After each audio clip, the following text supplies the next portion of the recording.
¿Te imaginas algún ministro de Milei, Jime, ganando 300.000 pesos por mes? Al presidente de la República ganando 300.000 pesos por mes. Me los imagino pagando una cena De por 300. claro, y 300 una lucas. cena austera de ellos. Austera, sí. Claro, pero sí, eso me los imagino. Sí, es interesante lo que planteas de el salario mínimo porque hasta hace poco era como una forma de evaluar la relación de fuerzas que hay entre los trabajadores y los empresarios, Ujú. entre los que eh, necesitan de los trabajadores. Estoy muy en contra de los que dicen, bueno, los empresarios dan trabajo. No, los empresarios no dan trabajo, No, no es beneficencia. Los no, tal empresarios cual. necesitan trabajadores, los empresarios necesitan trabajo y los trabajadores vamos y le vendemos nuestra fuerza de trabajo y a veces nos pagan más y a veces nos pagan menos. Nos pagan mucho menos bajo estos gobiernos tan sobreexplotadores, porque se supone que nosotros, los trabajadores, a su vez somos los consumidores, por eso somos los que después terminamos reventando el Cyber Monday con compras de yerba.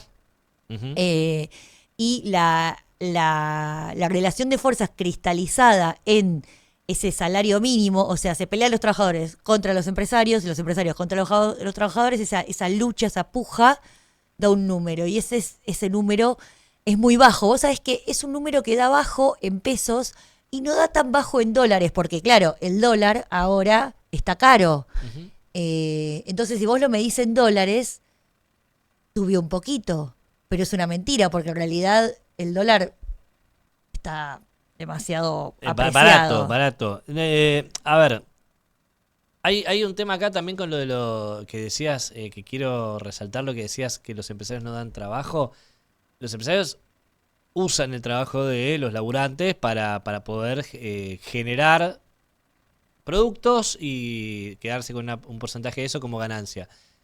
Eh, si los empresarios no necesitaran de los trabajadores, entonces no se quejarían cada vez que hay un paro. Y no harían la cuenta de cuánto Claro. perdió el país ese día. Por el paro de Moyano, Argentina perdió 10.000 millones de pesos, ¿no? Por ejemplo. Esos son los titulares que ve todos los días que hay un paro. Todos los días en Sí, que sí, sí, había un sí, paro, que porque ahora en no los hay, no momentos hay en los que mucho había. sindicalista que se anime a parar. Pero esos son los titulares que significan que o por el feriado se perdieron tantos pesos que no se produjeron. Sí, Eso es porque los laburantes son los que generan la riqueza, no el empresario. sí, la cuestión es que en este momento, como decías vos, el salario mínimo representa que no hay una retribución por la cantidad No. de riqueza que sí estamos generando los trabajadores. Esa mala retribución también es producto de la situación política, porque en este momento los sindicalistas no están trabajando para que haya un mayor rechazo a esta relación de fuerzas. Me parece que los representantes sindicales están haciendo la plancha mucho en relación a lo mal que está en este momento los trabajadores registrados y los no registrados, porque a esos ni siquiera los miran, es decir, bueno, no sos Ujú. mi afiliado, no te represento, no me importa lo que ganás. Tampoco los trabajadores pasivos, digo, los jubilados son trabajadores, están dentro de de la clase trabajadora pasiva en este momento y están en un momento de muchísima mayor debilidad de lo que estaban antes, porque el argumento es, no, antes también estaban mal los jubilados, sí, estaban mal los jubilados antes, Ujú. ahora están peor. ¿Y cómo se mide eso? Para mí la mejor forma en momentos de inflación y de ruido monetario es medirlo en canastas básicas. ¿Cuántas canastas básicas te podés comprar con un salario mínimo o con una jubilación? Y Ujú. no se llega, ni siquiera necesitas varios salarios mínimos para llegar a una canasta. Antes, un salario mínimo podía incluir hasta dos canastas. Ahora es al revés. Varios salarios mínimos llegan a una canasta. Y es un poco angustiante porque vos decís, bueno, ¿cuántos ingresos tiene que tener un hogar para poder tener incluido todos los alimentos, los servicios, las tarifas? Ni que hablar si se paga prepaga en la casa, Ujú. que tienen micro pricing todo el tiempo, tienen las prepagas ahora también. También. Sí, Sí, todos los meses. todos los suben. meses, un poquitito y porque Sí. sí, random. Y a todo esto hay un cambio también en la cultura un cambio cultural que busca hacer el ultra rico, que es el dueño del gobierno, que es el que puso a Milei ahí, el que le paga el sueldo a Milei ahí, porque el salario presidencial está congelado desde que asumió él, y se enorgullece Milei de comentarlo, pero el salario posta no es el que cobra en el recibo de sueldo. A ver, le están dando beneficios los ultra ricos de Argentina que van por fuera del recibo de sueldo a Milei. Uno de los más favorecidos por el gobierno es Marcos Galperín, que tuiteó algo que me parece brillante en Sí, este, qué debate divertido. cultural. Qué divertido. Varias cosas en realidad tuiteó. El otro día se quejó el CEO de Mercado Libre, se quejó de Shein y de Temu y Lo pidió vi, regularlo. Pichetto dijo que hay que regular. Sí. Galperín dijo que no, que él no estaba a favor de eso. Mentira, mandó a su CEO a hablar mal de ellos. Pero ahora habló de otro tema, ¿Otra cosa? otra cosa, que es brillante. Esto es sobre un debate en A ver. Estados Unidos. Permitir la construcción de viviendas de lujo genera una baja en el costo de alquiler de las viviendas más humildes. Se llama economía de mercado. ¿Vos viste que Puerto Madero, en la ciudad de Buenos Aires, haya bajado el precio de alquiler, Jimé, en el resto de la ciudad? No. ¿Pero qué argumento tirado de Están los hablando pelos? porque el nuevo alcalde de Nueva York, Mamdani. está pretendiendo que se regule los precios y que si un dueño no puede resolver un problema urgente de la vivienda y del alquiler, el Estado vaya a resolverlo, y si no lo puede pagar el propietario, bueno, el Estado se hace cargo de esa vivienda, se la saca. Y están muy enojados los Ritondo, que tienen 70 departamentos en Estados Unidos, los Ritondo de Estados Unidos, que tienen 70 departamentos y cobran precios usureros. Acá también hay muchos Ritondo que tienen 70 departamentos y algunos no viven de la política, pero sí de estafar a los inquilinos. No hablo por Cristian Ritondo en particular, sino la gente que es privilegiada, que nació en cuna de oro y tiene muchas propiedades que alquila de forma usurera, ¿no? Pero acá también tenés mucho de eso. Y eso no te hace que haya concentración de riqueza, no te hace que se alquile más barato. Todo lo contrario. Puerto Madero vos tenés ocupado menos de un tercio de los edificios y no por eso es más barato. De hecho, los otros están por especulación inmobiliaria vacíos, porque no les interesa alquilarlo a precios bajos. Entonces, que haya viviendas de lujo no va a hacer que se alquile más barato al laburante, al clase media, al clase baja. No, para nada. Va a hacer que los ultra ricos tengan más casas y vacías. Entonces se expulsa al que no puede pagarlo. Sí. Por eso, perdón, y con esto Sí, sí. cierro, la vicejefa de gobierno de la ciudad, Clara Mucio, se queja todo el tiempo de que no hay aumento de la natalidad. De hecho, hay baja Sí. en la natalidad. Claro, ¿y por qué? ¿Por qué hay baja en la natalidad? Porque los habitantes de la ciudad de Buenos Aires están siendo expulsados continuamente por los ultra ricos que construyen viviendas de lujo y dejan afuera de un alquiler accesible al trabajador. Entonces, por eso tenés 3 millones de habitantes en la ciudad de Buenos Aires hace 40 años. Porque se expulsa a los nuevos nacimientos, a los nuevos nacidos, a los nuevos trabajadores, a los nuevos adolescentes que se mudan solos. Tienen que mudarse afuera de la ciudad. No es muy difícil, hay que hacer las cuentas. Sí, se llama gentrificación y Claro. se llama también valorización del metro cuadrado. El metro cuadrado en la ciudad de Buenos Aires ya pasó a ser una especie de commodity.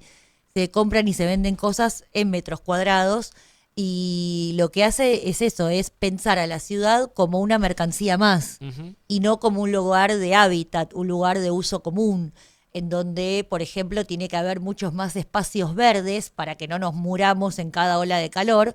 Pero ¿qué pasa? El espacio verde va en contra de la especulación inmobiliaria. ¿Por qué? Porque son lugares que en vez de ser ocupados por plazas podrían estar siendo ocupados por torres. Bueno, ese capitalismo urbano de especulación inmobiliaria está haciendo que cada vez vivamos peor y que habitemos un lugar común como una ciudad, como si fuera pisar un metro cuadrado porteño, como si fuera pisar, no sé, una determinada cantidad de dólares. Ajá. Me interesa esta discusión que plantea Galperín y le responde a Mamdani, que ahora parece, viste, ser el vórtice de todo lo que está bien, pero bueno, vamos a verlo gestionar, ¿no? Porque Sí. eso también me encanta, el declaracionismo, pero desde acá del sur del mundo le decimos, mejor que decir es hacer. Y después, fuera de joda, digo, las contradicciones en la gestión son muy distintas a las que puedes tener en una campaña. Ujú. Pero bueno, más allá de eso, me interesa también pensar el hábitat y aquí lo hace mucho en la ciudad de Buenos Aires, Jonathan Valdivieso y Eva Sí. Kutsoviti, son dos representantes, dos referentes muy importantes de este tipo de posiciones, de cómo explicar, cómo vivir y habitar y cómo construir. Pero también en los distintos municipios del conurbano se están repensando este tipo de formas. Bueno, en el conurbano, más que torres de lujo, lo que ahí abundan son los countries y el problema Ujú. es el acaparamiento de los humedales en manos de estos desarrolladores urbanos privados.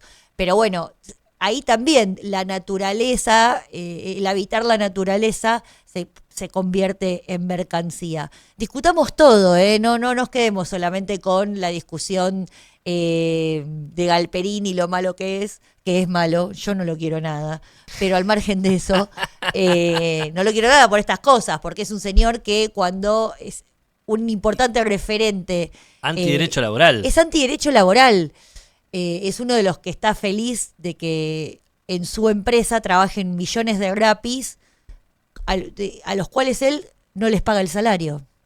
Ujú. Y cobra subsidio, Y además. cobra subsidio y otorga, y vive del Estado Planero porque es VIP. el que otorga la billetera virtual para recibir las asignaciones universales por hijo. Así que encima muerde del Estado. Sí, es un planero VIP, es un planero VIP y además no le importa nada la imagen de su empresa y es uno de los tecnoempresarios que están desarrollándose bajo el ala de la protección estatal de este estado de Claro. Milei. Así que sí, no lo queremos. Eh, Ya dije. me encantó tu editorialización. En contra de... Pero es como para ponerle monito. Después hacemos, Marto, hagamos recorte de esto y Y le mandamos un saludo. le mandamos un saludo, no, pero yo le Claro. mando un saludo enorme, ¿eh? Gran amigo, Marquitos. Hagamos recorte de esto, Marto, y después lo subimos. Sí. Che, y para otro tema que quiero conversar acá con vos, Jime, y con la audiencia que nos está viendo del otro lado. La bancarización, o en todo caso la formalización de las transacciones. ¿Qué es esto? Bueno, cobrar un impuesto para usar billetes en efectivo, decía Emanuel Álvarez Agís, a la par que hablaba de eliminar el impuesto al cheque. ¿Por qué tenemos que pagar un impuesto al cheque que ni siquiera existe el cheque ya? Salvo alguna empresa que no paga salario Pero no y es te a lo las hace a transacciones cuatro meses electrónicas. de diferido. Pero aparte de eso, nadie usa cheque. Es el impuesto a la cuenta corriente. Claro, Que- las transacciones. Claro, que te lo cobran cuando entras en descubierto con el banco. Entonces, cuando vos no te alcanza la guita, me pasa a veces de que no tengo guita en la cuenta, pero hice un consumo con la tarjeta de débito, te descuenta lo que tenés y para lo que no, vos tenés un descubierto que preacordado con el banco, no sé, por ejemplo, Pero eso ya te cobran intereses por el te descubierto. cobran intereses por descubierto, pero además ahí lo que entra en juego es la cuenta corriente. Entonces, cuando vos, no sé, tenés 10 lucas en la cuenta bancaria, gastás 20, te consume las 10 y te consume 10 más de En descubierto. Y ese descubierto la cuenta corriente. Entonces vos, por esa transacción, pagaste impuesto al cheque. Y vos cuando sumás 10.000 pesos más en la cuenta para cubrir, de nuevo pagás impuesto al cheque porque cualquier movimiento de la cuenta corriente implica un pago. Pagás todo el tiempo que haces cualquier movimiento, cuando entra plata, cuando sale plata en la cuenta corriente. Y eso es un cobro un impuesto al uso de la cuenta bancaria. ¿Por qué tenés que pagarlo? ¿Por qué hay que pagar impuesto al cheque cuando en realidad eso fue un impuesto excepcional Sí, que porque creó es un lugar caballo y que quedó, claro. para salir del apuro? Está bien, supuestamente? pero no entiendo, yo igual con lo que planteó Álvarez Agis. Tenemos ahí un video de Culfa bueno. que quería compartir. Si es sobre lo de Agis, podemos esperar al video, ¿puede ser? Sí, por fin. Lo vemos al ex ministro de Desarrollo Productivo, entonces Matías Culfas, a hablar sobre esto. En distintos lugares del mundo se vuelve a discutir sobre si grabar o no a las grandes fortunas, al sector financiero. Por lo menos es un debate que se está dando, ¿no? Tenés los que dicen no hay que tocar nada, no hay que aplicar ningún impuesto, si hay que sacar impuestos. Están los que dicen, che, ¿por qué no se graba a los sectores que tienen más capacidad, ¿no? Apareció un comentario de Álvarez Agis, me lo acercó la producción, yo no lo había escuchado, diciendo que se podría aplicar algún impuesto al efectivo. ¿Lo alcanzaste a escuchar eso? Sí, sí. A ver si lo tenemos, lo escuchamos, así lo compartimos. ¿Está? Yo creo que hay que cobrar un impuesto al efectivo, Sí. de manera tal de que el consumidor sea el que induzca al comercio a blanquearse. Al mismo tiempo tenés que hacer... ¿Cómo sería eso? Voy al cajero, pongo 1.000 y salen 900. Yo creo que hay que cobrar un impuesto. Bueno, nos salieron a matar, sí que les salieron Yo a... creo, discúlpame, porque yo lo escuché esta propuesta de Manuel y la suscribo al 100%, pero el recorte no lo favorece, A ver, porque la propuesta es mucho más amplia. Lo que Manuel dice es que hoy están trastocados los incentivos. Si vos operás en blanco, si vos sos una empresa y Sí. tenés que pagarle a tus proveedores, Si operás en etcétera, blanco tenés que pagar impuestos. el impuesto de débitos y créditos. Claro. Por mover la plata, que es un impuesto que puso Cavallo en 2001, obviamente como suele ocurrir por emergencia, por la crisis de ese periodo, Como siempre, y después queda. quedó para siempre. Como el impuesto al cheque, el IVA, el Es ese, el 21, impuesto al todo. cheque. Es el impuesto al cheque, impuesto de débitos y créditos. Entonces, vos fijate la paradoja. Si operás en blanco, por mover la plata, simplemente yo te pago a vos, no es una consultoría que hiciste, te voy a pagar 1.2% de impuesto. En cambio, si yo saco la plata y te la pago en efectivo, en negro, no hay ningún... Entonces, lo que dice Manuel, en realidad, no es que está diciendo subamos los impuestos. Lo que está diciendo es eliminemos ese impuesto al cheque absurdo que penaliza al que se mueve en blanco y penalicemos al que se mueve en negro. Ahí lo tenemos entonces a Matías Culfas, economista, ex ministro de Desarrollo Productivo, hablando sobre esto, ¿no? Básicamente comentando lo mismo que planteábamos. Hay un tema también que lo pone matices a Gis cuando habla de eso. Quizás hay empresas atrás que están pidiéndolo. Yo conozco varias que están pidiéndolo y quizás por eso es que ahora viene el planteo, ¿no? No entiendo. Varias empresas que le pagan mucho de impuesto al cheque y están pidiendo instalarlo en este momento por eso, capaz. Ok. Ocurre. Y entonces están pidiendo que los Que que se se elimine. manejan en efectivo, que es el sector más pobre eso de es la un adicional sociedad. de él. Ahora, Claro, es un adicional de él para cubrir el faltante tributario que va a Capaz. generar eso. capaz. Claro, buenísimo. Las empresas tienen gente, economistas que lo No vean sé, por no sé, ellos. no sé. Y la gente que se maneja en efectivo, que es el sector más pobre de la sociedad. El tema Y es sobre ese. todo los comercios de barrio que se manejan en El efectivo. tema es ese, claro.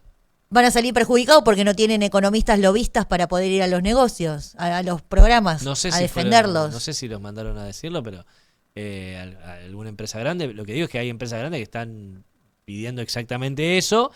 Y el tema, como vos decís, Jimé, ¿el perjudicado quién es? El kiosco. Claro. El kiosco, la Mi verdulería. kiosco, yo. La verdulería, claro. Que hoy te cobra por transferencia de billetera virtual Sí. Y ahí todavía estamos zafando. y estás zafando un poquito, sí. O el kiosco que también te cobra en efectivo. Sí, porque ahí lo que dice Culfas que sobre el recorte que no lo beneficia. Porque hay 14 segundos que fue lo que compartió Milei, Bueno, donde solo habla del impuesto al efectivo. por eso, que dice que no lo beneficia el recorte. Hay otro recorte de Álvarez Agis en donde dice que esto va a servir para que los que reciben 150, 200 transferencias por día, que estamos hablando del kiosco del barrio, sea identificado como un negocio como tal ante el ARCA, ante la FIP, y empiece a tributar, ya que, claro, obviamente si él recibe 200 transferencias por día, no es lo mismo que un particular que recibe a lo mejor 1 o 2 por día en su cuenta entre amigos. Ese es otro recorte en donde Álvarez Agis profundiza en el mismo sentido que en el recorte anterior, digo, para responderle a Culfas, que dice que no lo favorece el recorte. cuando se profundiza en el argumento es peor todavía, porque ahí sí da cuenta que las transferencias entre billeteras virtuales, que son las que se utilizan a lo mejor en los negocios de cercanía, van a estar monitoreadas y van a ser base imponible, van a ser objeto de tributo, de sacar guita de ahí, de los impuestos. O sea, van a aumentarle los impuestos a la gente común, Claro. en cada transacción. Claro. O sea, este gobierno que prometió bajar impuestos, en realidad lo que va a hacer es trasladar el impuesto que no quieren pagar las empresas, de impuesto al cheque que había dejado el cabalismo, para trasladárselo a los que menos tienen y que menos posibilidad tienen de defenderse en esta discusión de la reforma tributaria que Es está que es planteando así, el Jimé, gobierno. Es así, es así. Mirá qué bonito. Le mandamos un beso a todos los que están defendiendo, a todos los que están atacándonos, a los que todavía nos manejamos en pesos. El otro día en el diario Perfil organicé un debate, estoy haciendo temático de reformas, arranqué por la tributaria y con una persona a favor y una en contra, los dos recomendados, ¿no? De los distintos sectores que están promoviendo el cambio particular, ¿no? Un sector de la economía particular me dijo, che, mira, esta persona sabe mucho de reforma tributaria. Y de otro sector, de los trabajadores, me dijeron, estas personas saben mucho de lo que de la parte que nos interesa a nosotros, que nos representa a nosotros, ¿no? Entonces, por eso, el gobierno lo que quiere hacer es aumentar. ¿Cuál es el impuesto? Yo te pregunto ahora, ¿cuál es el impuesto más regresivo de todos? El peor impuesto de todos, que pagamos todos los argentinos. El Galperín, bueno, Galperín si viviera en Argentina, el galperín argentino y el laburante o el indigente que vive en la calle y va a comprar, capaz con las monedas que juntó, va a comprar Un yogur. un pedazo de pan, un yogur al supermercado. ¿Cuál es el impuesto más regresivo de todo? El IVA. El IVA. Bien.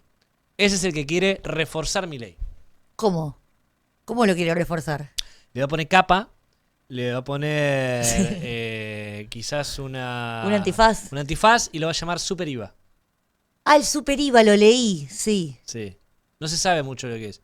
El otro día hablaba en otro programa de stream que conduzco sobre esto, porque no se sabe mucho, pero es lo que quiere hacer Milei. Con las provincias. Claro. Lo que quiere es que las provincias eliminen todos los impuestos provinciales, valga la redundancia. Ingresos brutos es la principal fuente de recaudación en el grueso de las provincias argentinas, de propia, ¿no? Recaudación propia. Y lo que quiere es que se eliminen todos los impuestos provinciales y se refuercen el IVA principalmente. Entonces, vos pagás, no sé, el celular, 21%. Pero la provincia va a poder sumar a esa alícuota lo que quiera recaudar provincialmente. Entonces, en vez de cobrarte ingresos brutos por 3, 4, 5%, que te cobre todo acá adentro. Y otros impuestos que se eliminen todos dicen, hay muchos impuestos, hay 100 impuestos en cada provincia, bueno, que se eliminen los 100 impuestos y se cobre todo adentro del IVA. Entonces, Lo contento que van a estar los gobernadores. vos, en vez de recaudar por ingresos brutos, vos gobernador, cobrás acá en la compra de celular. Entonces, si vos compras el celular, no sé, en una provincia, te puede cobrar el IVA, el super IVA puede ser del 25%, pues 21 más 4, por ejemplo. Sí. En otra puede ser del 10, entonces va a ser el 31%. Te sale más caro el celular. Entonces vos, consumidora, elegís, no, yo no me voy a comprar el celular en Formosa, que me cobra 31%. Claro. Me lo voy a comprar en Tierra del Fuego, que me cobra 3%. Nada más. Ahora, Entonces vos, en vez de vos que vivís en Formosa, te vas a mudar, en vez de comprarlo ahí, te vas a hacer un viaje a Tierra del Fuego para comprarte el celular y volvés. Esa es la idea, que compitan entre provincias. qué divertido, sí. Y la capacidad de maniobra que le quita a los gobernadores. Porque esto lo recauda y redistribuye nación. Ah, bueno, sí, es un detalle.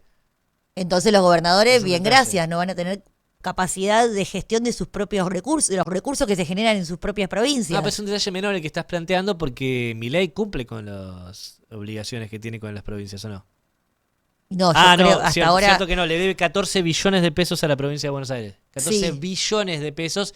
Y a la provincia de La Rioja, por ejemplo, 1.000 millones de pesos. Y a la de Córdoba también le debe un montón También, de y a plata Santa con la Fe caja también. provincial y a Santa Fe también. Y ahora que están yendo los gobernadores a Casa Rosada a conversar con el nuevo ministro del Interior, Diego Santilli, que le mandamos un saludo, porque si Siempre.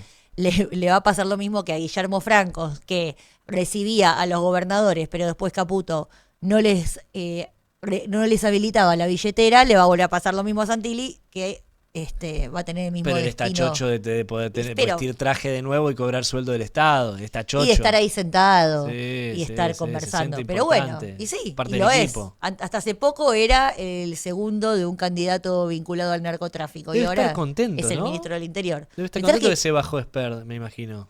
pensar que nos quería hacer reimprimir la boleta única de papel, 15 mil millones de pesos. Pero Clarín le iba a deber un favor. Claro, bueno, es verdad. Si lo conseguía. Sí, porque ¿quién le iba a imprimir? Clarín. Ah, no sabía. Y yo creo que Clarín le iba a estar contento con Santilli Obvio. si pasaba eso. Pero bueno, mira, no dio. la reimprimieron. No se dio. No, son muchos gobernadores que tienen una creencia con Nación que no les cumple, una deuda. De hecho, Jorge Macri. Sí, ahora vamos a ver cómo se van a Jorge a Macri de la Ciudad de reunir. Buenos Aires. Sí. Tiene deuda Nación con la Ciudad de Buenos Aires también. Por ejemplo, ¿no? Sí. Son muchas las provincias que tienen una deuda que Nación no les está cumpliendo. Por ahora, yo creo que la mayoría, chito la boca, no van a decir nada, no van a levantar la voz. Pues lo comentaba el otro día, hay muchas provincias donde los ciudadanos votan al gobernador, pero también votan a Milei. Entonces, les conviene mostrarse cercanos al presidente. Me comentaban en una provincia particular que es más que dialoguista. Bueno, por ahí les conviene mantenerse cercanos ahora que está transitando el proceso electoral, No, pero ahora que ya obvio. terminó. No, bueno, pero ahora terminó y Milei salió victorioso, entonces ahora les conviene, en 2 años volvemos a hablar. No, pero yo Pero digo, ahora les conviene. ahora con esta reforma tributaria, vamos a ver si les conviene tanto. Vamos a ver si le dan los votos. Bueno, Osvaldo Para eso en Jaldo del particular. peronismo dijo que ya le iba a dar los votos. Bueno, qué bien. Sí. Es importante. La peluca no cruzó, no pisó la provincia de Tucumán. ¿Cómo era eso? Que la peluca no pise, los libertarios no van a entrar acá. Sí. No, le entregó la provincia sin que vaya. Claro, exacto. No hizo falta que fuera.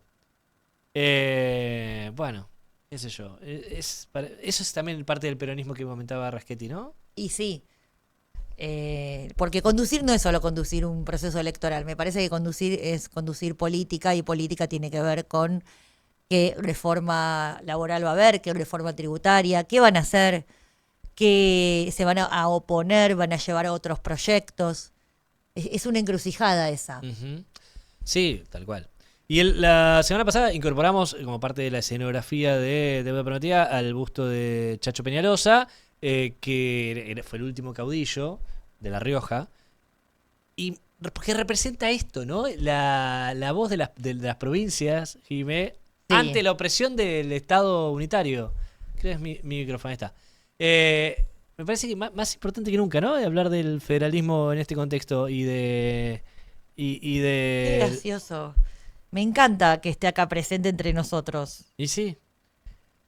Pero Me gusta. Me parece importante también hablar de esto porque es parte de lo que muchas provincias, capaz, los habitantes empiezan a sentirse oprimidos por Nación. Una Nación que no les da bola, no les interesa, nunca los visitó. Y lo que quiere ahora hacer es quitarle los pocos recursos que le quedan.